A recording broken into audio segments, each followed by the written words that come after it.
আচ্ছা নমস্কার। মিক্সড টুক মিডিয়ায় তোমাদের প্রত্যেককে স্বাগত। আজকে একটা গুরুত্বপূর্ণ বিষয় তোমাদের সামনে আমি তুলে ধরবো। সেই গুরুত্বপূর্ণ বিষয়গুলোর মধ্যে তোমরা যারা নার্সিং অ্যাসপিরেন্ট রয়েছো, তোমাদের প্রত্যেকেরই স্বার্থ কিন্তু জড়িয়ে আছে এখানে। তো কোন বিষয়গুলো নিয়ে আজকে আলোচনা করব সেটা হচ্ছে জেলায় যে সিএইচও রিক্রুটমেন্ট প্রসেসগুলো তার আপডেট বা তোমাদের এএনএম পোস্টিং অর্থাৎ ২০২৩-২৫ এর ব্যাচ তোমাদের বিভিন্ন ক্ষেত্রে অর্থাৎ স্বাস্থ্য ক্ষেত্রে যেমন তোমাদের মেল বিএসসি ভ্যাকান্সি এখনো গ্রেড 2 র ক্ষেত্রে চালু হয়নি। গত যে রিক্রুটমেন্টটা ছিল সেখানে মেল বিএসসি কোনো কিন্তু ভ্যাকান্সি ছিল না। তো এই বিষয়টাও থাকছে। গ্রেড 2 র ভ্যাকান্সি বৃদ্ধি অর্থাৎ আগামীতে যে নিয়োগ পদ্ধতিটা শুরু হতে চলেছে। তো ইতিমধ্যেই তোমরা জানো যে আগামী ৩ মাসের মধ্যে স্বাস্থ্য দপ্তরে বিপুল সংখ্যক কর্মী সেখানে নার্স থেকে ডক্টর, ফার্মাসিস্ট, টেকনোলজিস্ট থেকে প্রত্যেকটা পোস্টে কিন্তু প্রচুর সংখ্যক লোক নেয়ার কথা সরকারের তরফ থেকে ঘোষণা করা হয়েছে এবং এই মর্মে একটা নোটিফিকেশনও জারি করা হয়েছে যে আগামী ৩রা জুন অর্থাৎ 3rd জুনের মধ্যে প্রত্যেকটা ডিপার্টমেন্টকে কোথায় কোন ডিপার্টমেন্টে কত শূন্য পদ ভ্যাকান্সি রয়েছে কোন পোস্টে সমস্ত কিছু ডিটেলসে কিন্তু জানাতে বলা হয়েছে সেই নোটিফিকেশনের মাধ্যমে।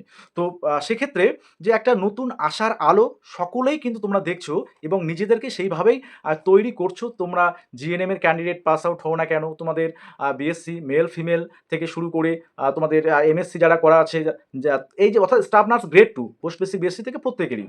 তো তোমাদের সকলের জন্য একটা বিষয় আমি গুরুত্ব সহকারে তোমাদের নিজস্ব এবং তোমাদের স্বার্থে এই বিষয়টা বলবো যে আমাদের পশ্চিমবঙ্গের মাননীয় মুখ্যমন্ত্রী উনি জনতার দরবার মুখ্যমন্ত্রী জনতার দরবার যে বিশেষ আ ব্যবস্থাটা শুরু করেছেন এবং প্রশংসনীয় একটা উদ্যোগ। যেখানে সাধারণ মানুষ আমরা বিভিন্ন সমস্যায় পড়লে সরকারি আমলাদের কাছেই আমরা যেতে পারি না বা তাদের দেখা করাই দুষ্কর হয়ে যায়। সেখানে একজন রাজ্যের সিএম এর সাথে সরাসরি উনার কাছে গিয়ে অভিযোগ বা দাবিপত্র জানানো এটা কিন্তু সত্যিই একটা প্রশংসনীয় উদ্যোগ এবং এজন্য অবশ্যই ধন্যবাদ জ্ঞাপন করছি আমাদের মাননীয় মুখ্যমন্ত্রীকে যে তিনি একটা প্রশংসনীয় উদ্যোগ গ্রহণ করেছেন আমাদের জনগণের স্বার্থে। তো এবার আমরা বাড়িতে বসে আমরা আপডেট নিই যে জেলায় কি খবর সিএইচও গুলো কি আদৌ থাকবে না সেগুলো বাতিল করে নতুন করে সেই প্রসেসগুলো আবার হবে বা এএনএম ২০২৩-২৫ এর যে তোমাদের পোস্টিং কবে হবে? এবার ভ্যাকান্সি এবার যে নতুন যে রিক্রুটমেন্ট হবে অনেকেই অনেক ধরনের মতামত পোষণ করছো যে কেউ বলছো যে হাইলি ১০,০০০ এর মতো ভ্যাকান্সি থাকতে পারে। কেউ বলছে যে ৫ থেকে ৭,০০০ নানান জনের নানান মতামত রয়েছে।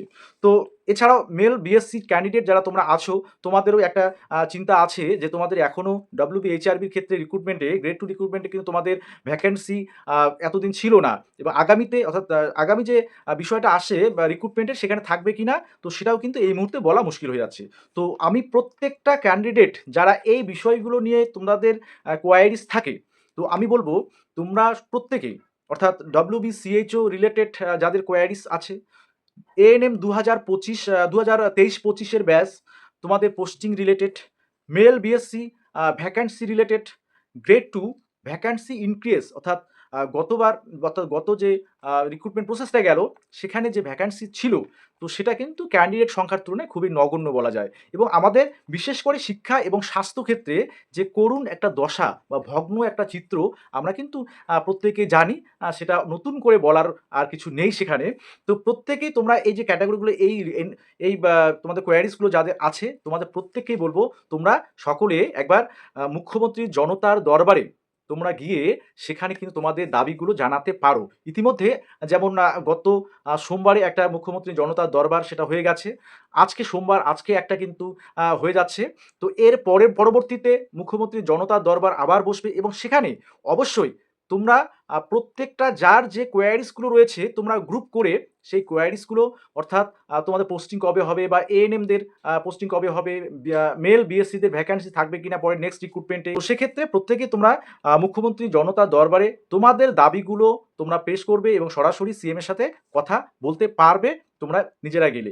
তাই তোমাদের বলব যে ঘরে বসে না থেকে অন্ততপক্ষে একটা দিন সকলে মিলে তো যাদের যেটার কোয়ারিজ রয়েছে এএনএম 2023-25-এর তোমাদের ব্যাচে যত ক্যান্ডিডেট আছে তোমরা এক ছাতার তলায় চলে আসো, অর্থাৎ একটা গ্রুপ ক্রিয়েট করো এবং নেক্সট যেদিন মুখ্যমন্ত্রীর দরবার অনুষ্ঠিত হবে সেখানে তোমাদের দাবি দেওয়া কিন্তু তোমরা রাখতে পারো।